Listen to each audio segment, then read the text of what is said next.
For the past 50 years, the United States has guaranteed Taiwan's independence against Communist China's threat of forcible reunification.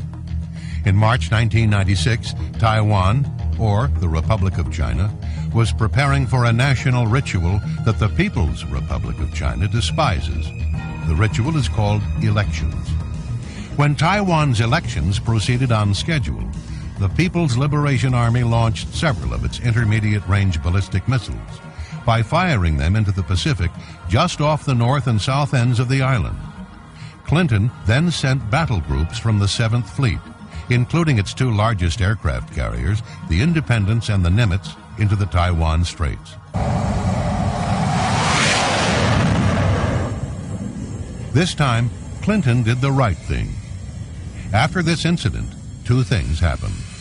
First, a top Chinese official in Beijing intimated to the U.S. Embassy that an attack against Los Angeles would be in the prospects if the United States interfered in Communist China's campaign of intimidation against Taiwan. But the Red Chinese government also tried a second channel. They sent Charlie Tree carrying a letter and a bag of money. On the morning of March 21, 1996, Tree dropped off several $100,000 to the President and the First Lady's favorite charity, the Presidential Legal Defense Trust. On the same day, Tree also delivered to the White House a letter about the situation in Taiwan. Excerpts from the letter are as follows. Once the hard parties of the Chinese military inclined to grasp U.S. involvement as foreign intervention, is U.S. ready to face such challenge?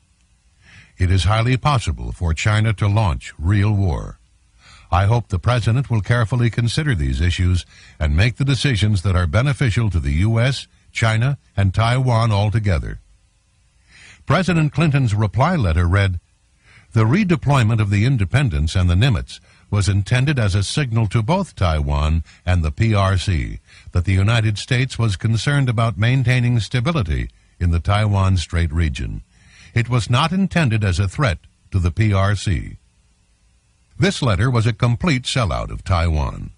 Clinton, in effect, was saying that his administration would no longer be prepared to deter Beijing from any menacing actions it may take toward Taiwan. Bill Clinton had caved in the face of pressure from Beijing, by a letter that was not delivered through public or diplomatic channels, but by a man whose previous experience was a member of a notorious triad gang, a fry cook from a Chinese restaurant in Little Rock, who was under indictment for violating election laws.